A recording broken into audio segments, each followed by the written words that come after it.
Ngiyathemba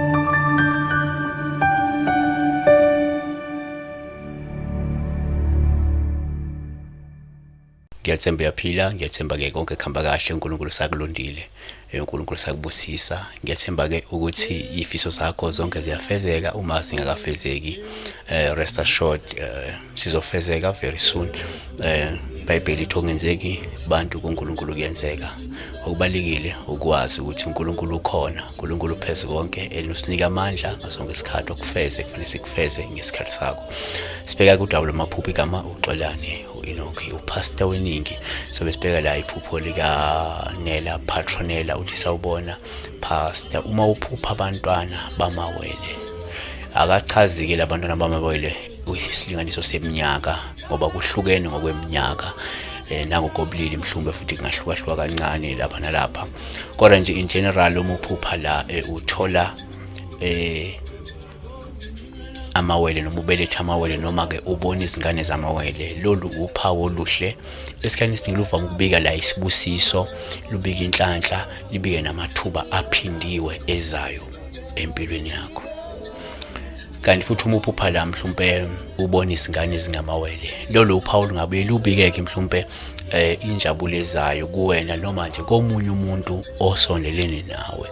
Singakuveza futhi ukuthi la uma uphupha mhlawumbe ubona izingane ezingamawele, kungabe uphawu lungasho ukuthi mhlawumbe umuntu ongahlabhekane nesimo okuzofanele ukuthi mhlawumbe ukhethe okukodwa phakathi kokubili esikhathini esizayo. Kungenzeka kuzoba nezinto eziyi2 empilweni okuzofanele kodwa manje ukhethe okukodwa, yabona.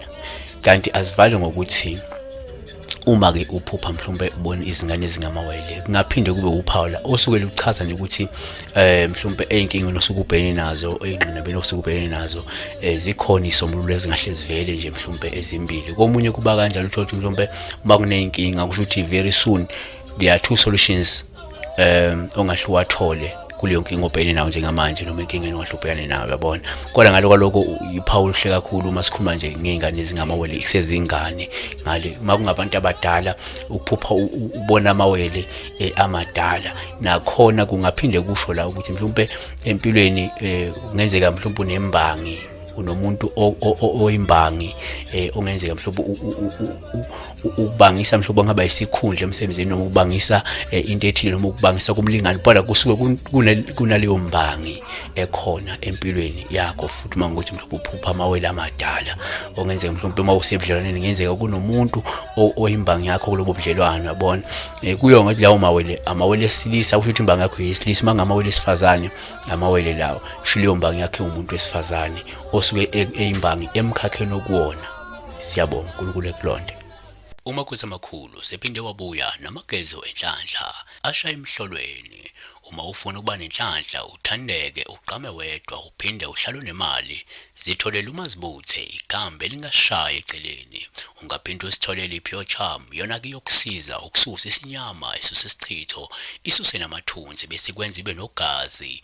Shintsha impilo yakho njengamanje ngamagezo enhlanhla. Shayela ke 079 267 0928 noma uthi nozazizo@rockmail.com ufake order lakho njengamanje. Makhosi amakhulu.